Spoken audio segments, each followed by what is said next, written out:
बताएंगे श्रीमद् भागवत गीता जी के पहले अध्याय का महात्म्य। सुशर्मा बड़ी खोटी बुद्धि का मनुष्य था। पापियों का तो वह शिरोमणि ही था। उसका जन्म वैदिक ज्ञान से शून्य और क्रूरतापूर्ण कर्म करने वाले ब्राह्मण के कुल में हुआ था। वह न ध्यान करता था, न जप, न होम करता था, न अतिथियों का सत्कार। वह लंपट होने के कारण सदा विषयों के सेवन में ही आसक्त रहता था। हल जोतता और पत्ते बेचकर जीविका चलाता था। उसे मदिरा पीने का व्यसन था और मांस भी खाया करता था।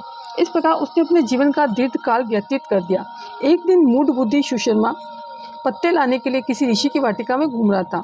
इसी बीच में काल रूपधारी काले सांप ने उसे डस लिया। सुशर्मा की मृत्यु हो गई। तदनंतर वह अनेक नरकों में जा वहां की यातनाएं भोगकर मृत्युलोक को लौट आया और वहां बोझ ढोने वाला बैल हुआ। उस समय किसी पंगु ने अपने जीवन को आराम से व्यतीत करने के लिए उसे खरीद लिया।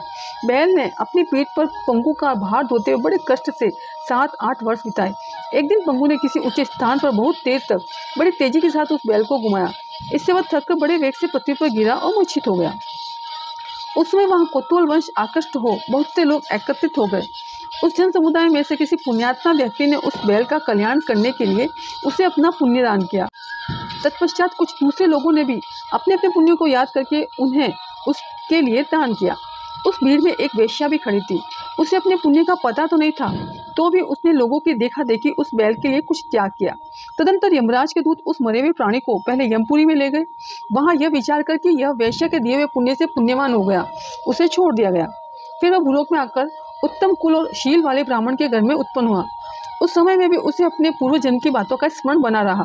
बहुत दिनों के बाद अपने अज्ञान को दूर करने वाले कल्याण तत्व का जिज्ञासु होकर वह उस वेश्या के पास गया और उसके दान की बात बतलाते हुए उसने पूछा, तुमने कौन सा पुण्य दान किया था?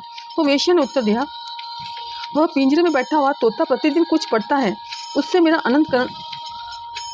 अंतःकरण पवित्र हो गया है। उसी का पुण्य मैंने तुम्हारे लिए दान किया था। इसके बाद उन दोनों ने तोते से पूछा।